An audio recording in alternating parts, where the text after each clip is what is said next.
Lyndon LaRouche was a presidential candidate. As a matter of fact, he ran for president of the United States 8 different times.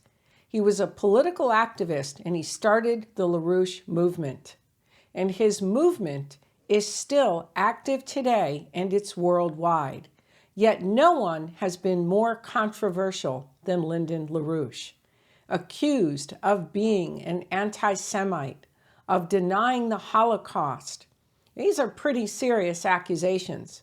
So today on this broadcast, we're going to be bringing on for an interview Elliot Greenspan, who is the director of the Manhattan Project, and he is a leading member of the LaRouche organization, and he also happens to be Jewish.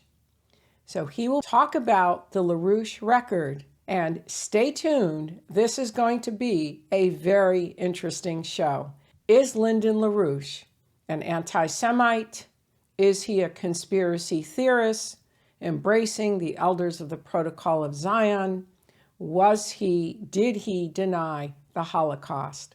Welcome to the show, Elliot. Good to be here. Yes, and this is going to be a great show because there's a lot of controversy around Lyndon LaRouche, and especially when it comes to the Jews. We have the Department of Justice that put out a piece calling the LaRouche organization neo-fascist. You have Dissent magazine, Times of Israel, even the Anti-Defamation League, all coming out with how basically LaRouche spoke against the Holocaust and held anti-Semitic views. And you're Jewish, so this is perfect that you are going to come on the show and discuss this. Well, there are self-hating Jews. I'm not one of them. In other words, the fact that I'm Jewish is important, but I can answer this. I can respond much more fulsomely. Yes. Well, it's the idea that LaRouche is pinned as someone who denied the Holocaust. So let's start with the denial of the Holocaust. What is the facts around that? What is the truth concerning that? Did he deny the Holocaust? Of course not. What he did was to indicate that there was a long-standing policy in the early part of the Hitler chancellorship in the 30s, which was a policy imposed by Hitler's finance minister, Hjalmar Schacht, which we call Schachtian economics. This was a program over several years of forced slave labor, building up the arms industry of Germany in the 30s in preparation for what Nazi Germany was deployed to do, which was after they moved against the Low Countries, France, Britain in the Second World War, then they moved east against Russia, Soviet Union. And that goes to what actually the world wars were about. I'll just emphasize very briefly what's a much longer story, but what you're looking at in the 20th century is an intention by the British Empire, which was the dominant empire of the world financial empire, run out of London, to prevent the emergence of the American economic system across Eurasia. The American system, as in what Lincoln did, for example, with the Transcontinental Railroad, of dramatic agro-industrial progress during and subsequent to the Civil War. And this was spreading to France, to Germany, to Japan, to China, to the Soviet Union, transcontinental railroads, Trans-Siberian, Berlin, Baghdad rail. And the British said, we're going to destroy this. We're not allowing the American system to develop the nations of Eurasia. We are going to maintain our power through world finance, trade, and on the high seas. They did not want land powers coming together. What I'm referencing here is what actually led to World War I and then World War II. Okay, but Fact- back to LaRouche being I'll be there in a accused. second. Okay, good. Yeah. And I'm just But going to just look up as you speak some of the notes here concerning some of these exact comments. But go ahead. Fascism, as you know of it, from Mussolini taking Italy in 1922, Hitler in Germany 33, Franco, the Japanese fascists, these were all creations of an international financial oligarchy, what was known as Synergy. U.S. intelligence during the war put out a series of reports on Synergy, or the syndicate financiers, based in Paris, based in New York, London, whatever. And so they created a policy in Germany in preparation for a world war, for deploying Germany again against Russia, against the Soviet Union, which was a slave labor policy. Therefore, LaRouche's point in the 1970s, that what you saw in Hitler's Germany and Nazi Germany were 6 million Jews dead, with millions of them in slave labor camps prior to the gas ovens. That's a rather important thing, because what LaRouche's concern was, after Nixon ended the Bretton Woods system in 1971, is he turned the U.S. financial system, London system, was a system of financial speculation, not investment in industry, in agriculture, in infrastructure, and science, and necessarily austerity, as in cheap labor, internationally, slave labor was going to be imposed. That's what's happened over the last 50 years.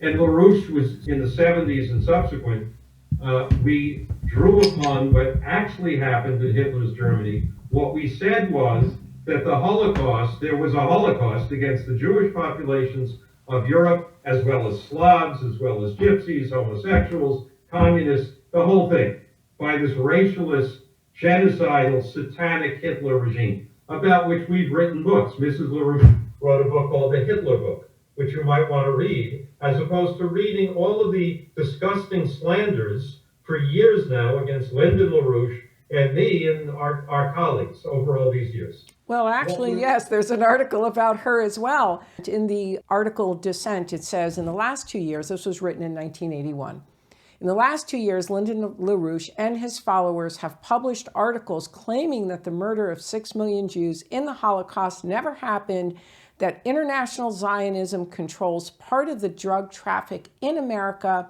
that the B'nai B'rith plots treason against the United States, that the Rothschilds are engaged in a British-based conspiracy to dominate. But I think the key part here is stating that the 6 million Jews, the murder never happened. So you're saying that he has never stated that. This has never been stated by the LaRouche organization. To my knowledge, and I've been around the whole time from 1971-72, Lyndon LaRouche identified the methods by which, what I just said, 6 million Jews and millions of others were slaughtered in one form or other. And the particular thing which the ADL crowd went after us on was, he said, the Holocaust, there have been, the Holocaust so-called, this was not the only Holocaust in history. There have been many. Every empire going back to Babylon and Rome imposed, if you want Holocaust, depopulation, genocide against targeted populations. What we were dealing with in the 70s, and we've been dealing with ever since, is the series of Holocausts which were imposed on much of the world's population. I go through all sorts of examples. What's been done to Africa in the neo-colonial period under the International Monetary Fund, through methods of slave labor, as well as targeted genocide against whole populations. What you have with the ADL crowd, the so-called Zionist lobby, whatever, is, let me go right to the drug question. This book, Dope Incorporated, originally called Dope Incorporated, Britain's Opium War Against the United States, what we documented in 700 pages is the control of drugs, of the international drug trade, which is a matter of great concern to those of us, I'm sure yourself included, who care about young people, the next generations, the well-being of our people, our labor force, our schools, the whole shebang. And look what they've done to it. Now, who did it? The banks did it. London banks, I can name them. Hong Kong and Shanghai Bank, now known as HSBC, Barclays Bank, Citigroup, the major Wall Street and London banks. There happened to be some Jews there, but we didn't say the Jewish bankers, we said the international financial institutions. So then where are they getting this from if they're not getting it from direct statements? I mean, these are organizations. The Times of Israel is that is a news organization. They're going to check facts. Has anybody contacted these groups with these newspapers to contest any of this, or to refute it, or to write something? Let's use the current example. Okay. Trump gets elected in 2016, and he comes in and he says, I want to improve relations with Russia and China. I also want to take the United States, and he did, out of the Paris global warming accord. Now, from my standpoint, this is very good for an American president to actually say, we're going to work with Russia and China. What did they do to Trump and to Putin and now to Xi Jinping? All of this Russophobia. Putin secured the election for Trump. A total cock and bull story. But for 4 years, you had the Mueller operation, all of this stuff to destroy Trump. And it continues to the present with all of these indictments. How much truth is in all the Russophobia and now Sinophobia? And I'm talking about the President of the United States, etc. I'm using that to then go back to the LaRouche case or any number of cases. What this was all about had nothing to do with LaRouche's views on Judaism, Jews. Is that LaRouche, what it had to do with was LaRouche challenged the International Monetary Fund, the international financial oligarchy, which been running much of the world for a long time, through the IMF, the World Bank, all of that stuff. He challenged them by proposing an alternative economic order, which he called the International Development Bank, as opposed to a monetary fund of building up debt of third world countries, forcing devaluation of currencies, various forms of financial warfare, manipulation. Look at the conditions of life in most of the world in the 1970s and since. Should that not be a great concern of every human being? That was LaRouche's essential concern. And what the ADL was brought in to do was to try to destroy LaRouche in the 70s and subsequent to stop the policy. Now I'll hold up something else. It says, stop NATO's world war, dismantle the International Assassination Bureau. I guess I go to this screen. You follow that for a second? Yes. This is issued by the LaRouche organization about 6 months ago, beginning with the Kennedy assassination, actually the Lumumba assassination, 3 days before Kennedy was inaugurated. But it's gone through the whole array of the assassinations in America in the 60s, the assassination of Aldo Moro and Enrico Mattei, Italian leaders, of German leaders, the targeting of de Gaulle many times in the 1960s. What you're looking at with LaRouche was targeted for assassination in 3 operations in 1973, 1977, and 1986. He was framed up in 50 of us were indicted, including me, and we went through years of a political witch hunt, which they brought into the courts, much as they're doing with Trump now. They've done it with all sorts of people. The ADL was simply hired to create some kind of argument that LaRouche was a nut, a fascist, an anti-Semite. You get the impression also a conspiracy theorist. He's labeled as a conspiracy theorist, so you get the idea that he's following the elders of the Protocols of Zion. And absurd, totally absurd. Look at the Protocols of the Elders of Zion and read LaRouche's material. if you want to say these things, and you're asking me questions, but if you or the Times of Israel or anybody wants to say these things, then read LaRouche's material and don't take it out of context. It's very easy. LaRouche is prolific. His writings, his public appearances, totally prolific. I mean, he's written 18 million words and spoken the same. And you can take words anytime you want to vilify, target, slander, frame up, destroy your political target. The issue here is, why was he a political target in the 70s and ever since? Because he proposed to reorganize a failing Wall Street, London, world financial system. Look what happened to the United States in the 1970s. Look at our steel industry. Look at our machine tool industry. Look at the infrastructure. Look at the conditions of life of most Americans. It was a dramatic change after Kennedy was killed and after Nixon ended the Bretton Woods system in 71. The dollar-gold connection. I could go through all this in great detail. But that you have to look at the causality as where all of these cock and bull slander stories came from, which then led to Henry Kissinger in 1982. Yes, do you want to set the record? Yes. William Webster, the head of the FBI, saying, we think that maybe LaRouche is getting money from the Soviet Union, has got to be investigated.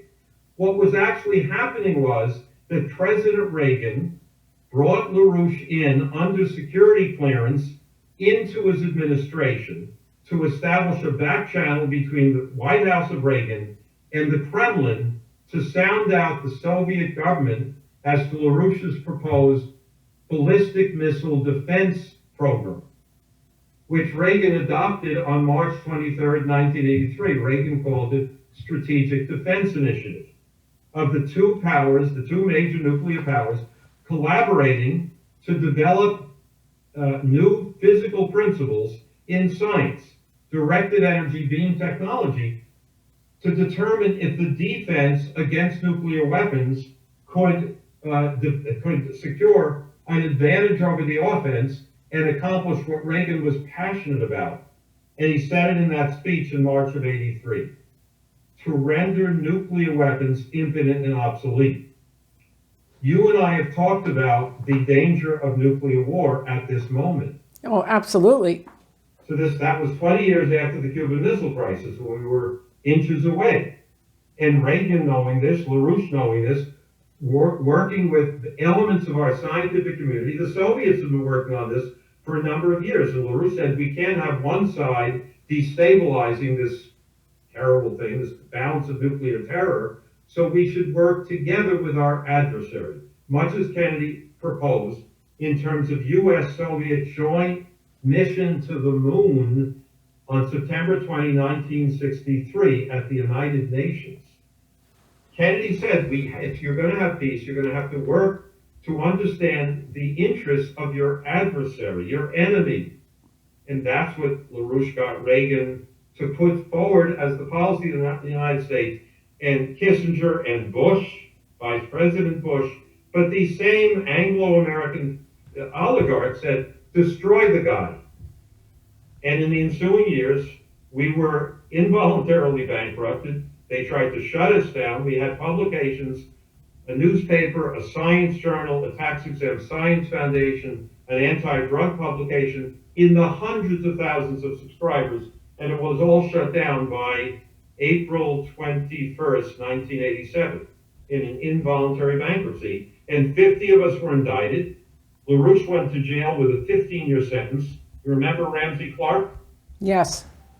Former Attorney General? Ramsey Clark said that in 40 years of his legal work, 40 years, he'd never seen a case of a political frame-up using government agencies, private agencies, the ADL, media, all sorts of things to destroy a political target. So what you're saying is that LaRouche is not he's not anti-Semite. He's never denied the Holocaust. He was never anti-Semitic. And how about anti-Zionist? How about the nation of Israel, the formation? Was he against the formation of Israel or the nation of Israel? Of course not.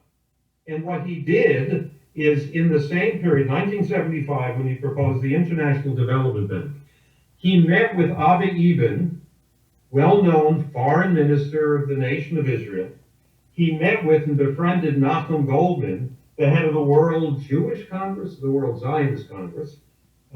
We were friends for years with Rabbi Arthur Hertzberg of Englewood here, passed away some years ago, who published material in our journal, EIR. Hertzberg was also leader of, I get confused, World Jewish Congress, World Zionist. Anybody in their right mind looked, because what LaRouche had proposed was what he called the Oasis Plan. What's the problem in the Middle East? It's a desert. If you want Israel, Palestine, a state of Palestine for the Palestinian people, and Arabs in Egypt, in Lebanon, in Syria, in Jordan, in the entire region, you have to crack the problem of the desert. They need water. They need power. Nuclear desalination from the Mediterranean. They need to do the kind of thing Israel's done historically, various miracles in Israel in terms of advanced agriculture. Well, can you imagine if that happened in all of the countries around Israel and Israel worked with them on it?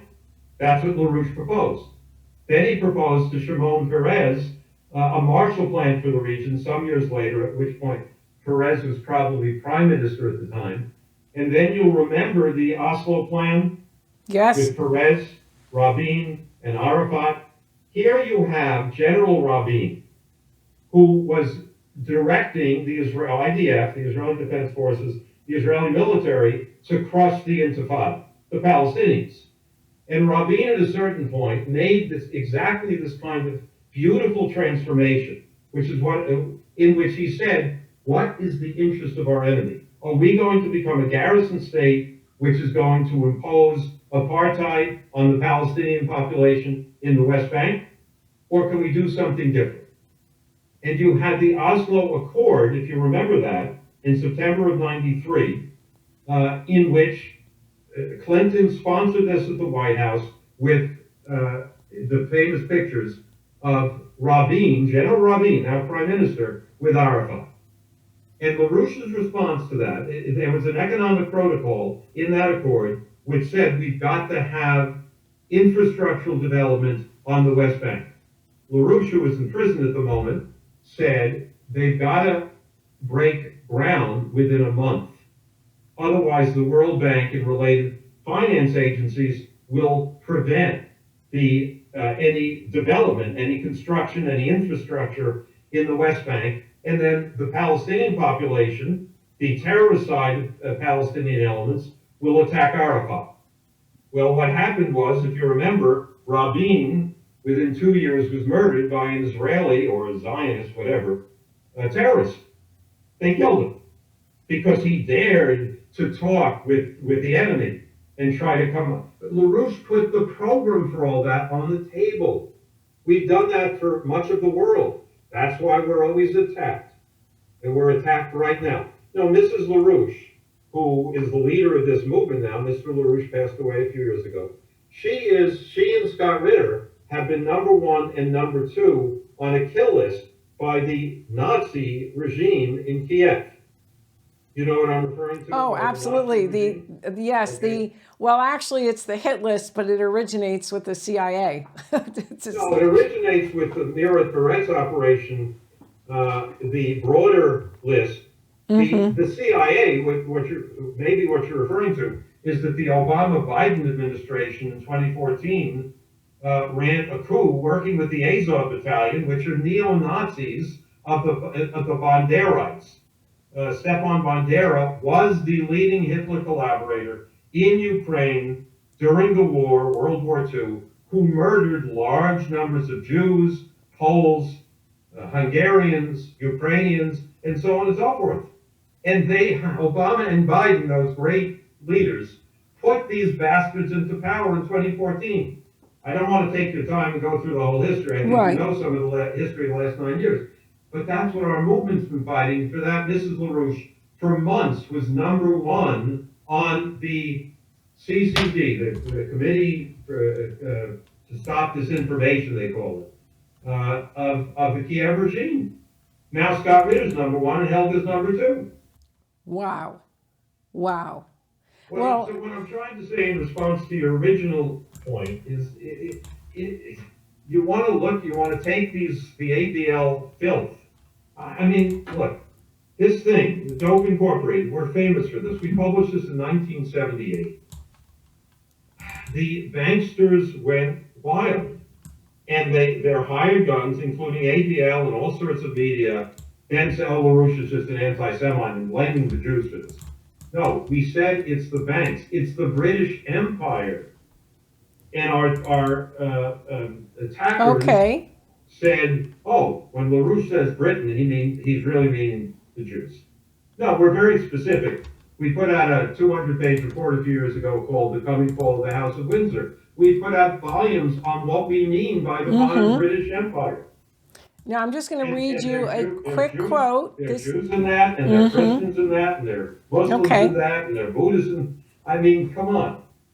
I want to just give you a quote from the Public Eye magazine. It's the title of their article is "Modern Diplomacy: Time to Bring Lyndon LaRouche Out of Exile," and they state that his wife, who is German, and I'm going to read the exact quote, who is German and 27 years younger than him, in her 1984 book, The Hitler Book, argues that we need a movement that can finally free Germany from the control of the Versailles and Yalta treaties, thanks to which we have staggered from one catastrophe to another for an entire century.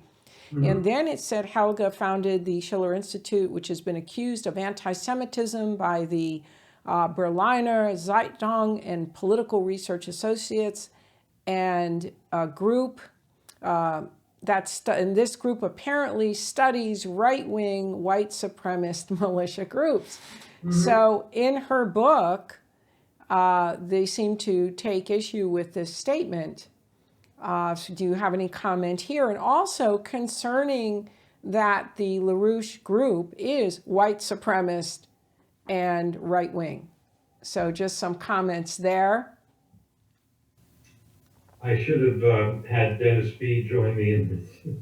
Okay. Dennis joined Lyndon LaRouche a year before me, African-American leader of this movement. We've had many. Come on. What Helga's referenced there, Versailles, very to the point. At the end of World War I, the oligarchy, the same thing, Paris, London, Wall Street, and so on, imposed the Versailles conditions on the defeated Germany at the end of the war. And what did they do? They said Germany is responsible for all of the destruction of the war, which is insane, if you know how World War I developed. And Germany, therefore, owes reparations to the Allied powers. I think it was 32 billion, they said at the time, which comes to about $1 trillion or something in terms. How is Germany going to pay that? They're going to shut down and give up their industry. Their industrial capability was stolen or destroyed, which then led to the infamous Weimar German hyperinflation of 1923. You've heard of that? Yes. Where the German mark went from 4 marks to $1 to 1 trillion marks to $1. It became worthless. Very, very famous. That eventually led to the Great Depression and the imposition in a coup in 1933 of fascism, Nazis. So you want to look at the causality. In Germany, what's Germany? Beethoven, Einstein, the great classical tradition from Leibniz through Brahms. If you know anything about the great poets and artists and scientists and musicians and composers of Germany. And this got smashed with Nietzsche and all of the operations run in the 20th century by London and the Frankfurt School. Anyhow, that's what she was getting at. You have to go back a bit to what leads over decades or centuries to these kinds of developments. Okay, I'm sorry, go ahead. About white supremacy, I mean, again, look at what's said about Trump. I mean, I have disagreements with Trump. We have problems with Trump. But all this stuff, it's the divide and conquer thing. Oh, Trump and all of his people are a bunch of white supremacists. against African Americans and the rest of the world. It's crazy. So what you're saying is this is nothing more than a smear campaign. And It's it's always not, been that, and it is today. it's nothing more than a smear campaign. I've been around your group and I've seen African Americans. As a matter of fact, I interviewed the African Socialist Party, the Black Power group that was at one of your events. I'm not. Let me just say, you were at that event. Yes. So you had Jude Eli, who's running for who wants to become president of Haiti. He's a Haitian American from New York. You had Dr. Attar, who is the leader of the Muslim American Alliance. You had Garland Nixon, a very well-known African American journalist, podcaster, and so on. It goes on like that. And these are not ignorant people. They know what they're doing, and you remember. Give you a good example. Do you remember the name Amelia Boynton Robinson? No, I don't believe I met. Amelia brought Martin Luther King into Selma, Alabama, in that famous period, and led the march with John Lewis, former congressman, and with Martin's lieutenants, a series across the Edmund Pettus Bridge, which was known then as Bloody Sunday, when George Wallace, the white supremacists of George Wallace and company, almost killed Amelia and others. Amelia became then the vice president of the Schiller Institute soon thereafter. Wow. And also, you're on this show talking about the Nazi battalion in Ukraine and are sympathetic to the viewpoint of Russia and espousing the viewpoint of Russia, which is against the Nazis. So you're right. To say that the LaRouche organization is white supremacist, endorsing the Jewish conspiracy theories, begins to sound like a bunch of nonsense. I mean, at least from my experience as a journalist, being around your group and around different people, I could see some of your viewpoint, but it's in line actually with other mainstream, not in line with US propaganda media channels. And you're really trying to do some good in the world. You're against the possible nuclear war, and you see the potential for that. If these things were true, white supremacists, anti-Semitic, we wouldn't be around today. I mean, we would have been wiped out a long time ago if there's any basis in all of the attacks against us. But Right. They use the attacks as a way to bankrupt us illegally, frame us up, everything. And all of the attacks, of course, have the intention of drawing up support for us and so on. We fought through all of that. We have loads of support. We always need more because we're effectively in the middle of attempting to bring into being an economic revolution in the world centered with the BRICS countries, Brazil, Russia, India, China, South Africa. They are hosting every African country is coming to Johannesburg next week for the BRICS summit, and they're struggling to end this 500-year history of colonialism and neo-colonialism under the IMF, enslavement, looting. LaRouche is the architect of this fight. Lyndon LaRouche, he outlined all of this going back to that 70s period. Interesting. Well, I really appreciate that you've come on and that you've set the record straight here. I've got to say, it's been a wealth of information today. And I want to thank you for being on the show. And I will invite you back at some point for another related topic. Anytime.